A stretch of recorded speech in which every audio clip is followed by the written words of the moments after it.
৭১ আমাদের ঠিকানা, ৭১-এর মধ্য দিয়ে বাংলাদেশ গঠিত হয়েছে। অতএব এটাকে অস্বীকার করার কোনো সুযোগ নেই। কিন্তু প্রবলেমটা হচ্ছে আমাদের রাজনীতির ভিতরে ছিল।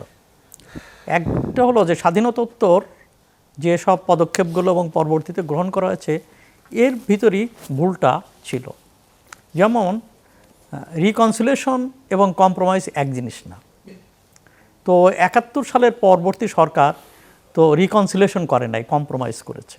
এই জন্য করেছে, যেমন ধরুন যে আজকে যে যুদ্ধ অপরাধীদের যে আইন আছে সেখানে সুপ্রিম অথরিটি হিসাবে কিন্তু বিচার হচ্ছে। সেখানে গোলাম আজম নিজামেরও হয়েছিল, শেখ হাসিনারও সুপ্রিম অথরিটি, কেন তিনি তো নিজে গুলি করেন নাই।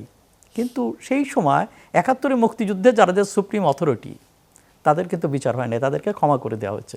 বলা হয়েছে যে 4 অপরাধ, ওই খুন, ধর্ষণ, অগ্নিসংযোগ, এই 4 অপরাধ ছাড়া, তো এই 4 অপরাধ তো নেতারা কেউ করে নাই, যে কারণে নেতারা হুড়হুড় করে সব বেরিয়ে যান। এখানে হলো প্রবলেমটা।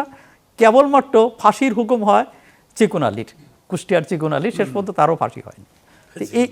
এইটা হচ্ছে বাস্তবতা। এখানে হলো ভুলটা এখানেই। পরবর্তীতে যুদ্ধ অপরাধীদের দল তো জামাত ইসলাম সে সমূর্তিতে রাজনীতিতে হাজির হয়েছে। জিয়া রহমানের সময় যে দল হয়েছিল, মানে যে রাজনীতিতে পিপিআরের অধীনে যে রাজনীতির দল করা হয়েছিল, জামাতে ইসলামকে কিন্তু মনোনয়ন করা হয়নি, মানে রিকগনাইজ করা হয়নি। তখন দলটা ছিল হচ্ছে আইডিএল।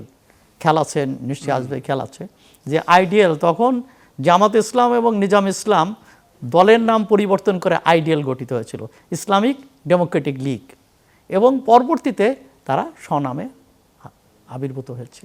এখানে হলো একটা সমস্যা, কেবলমাত্র স্বনামে নয়, তারা তাদের নিজস্ব যে রাজনীতি, ৭১ পূর্ব রাজনীতি, সেই রাজনীতিকেই তারা ধারণ করে। সেখানে কি এইটা দেখা যাচ্ছে এখন যে সেই ৭১-এর একটা প্রতিশোধের রাজনীতির ধারাও আমি সেই কথাই বলছি। তাদের যে পূর্ব রাজনীতি, সেই রাজনীতিকে তারা ধারণ করছে, যে কারণে তারা মনে করছে, যেমন ধরুন যে জুলাইয়ের গণ অভ্যুত্থানের মধ্যে দিয়ে তারা মুভমেন্টে তারা ছিল, গা ভাসিয়েছিল, এবং এই তো আর ৭১-কে রিপ্লেস করে না। ৭১ বরং ৭১-এর আকাঙ্ক্ষাই এটা হয়েছে। যেমন গণ অভ্যুত্থানের মধ্যে দিয়ে যে দাবি দাওয়াগুলো উত্থাপিত হয়েছে, যেগুলো যে স্লোগানগুলোকে সবাই ধারণ করে, এবং সংস্কারের আকাঙ্ক্ষা, সংস্কার, বৈষম্যের অবসান, সব কিছু হচ্ছে ৭১-এর চেতনায় জুলাইয়ের অভ্যুত্থান হয়েছে। কিন্তু তারা এখানে আসবে যেটা বলেছেন খুব চমৎকার, যে গুপ্ত, তারা এর সঙ্গে গুপ্তভাবে ছিলেন, এবং গুপ্তভাবে থেকে তারা তাদের রাজনীতিটাকে ধারণ করেছে, লালন করেছে। এখন প্রকাশ্য তারা মনে করছে দিস হাই টাইম, আবার বদলা নেওয়া যাবে।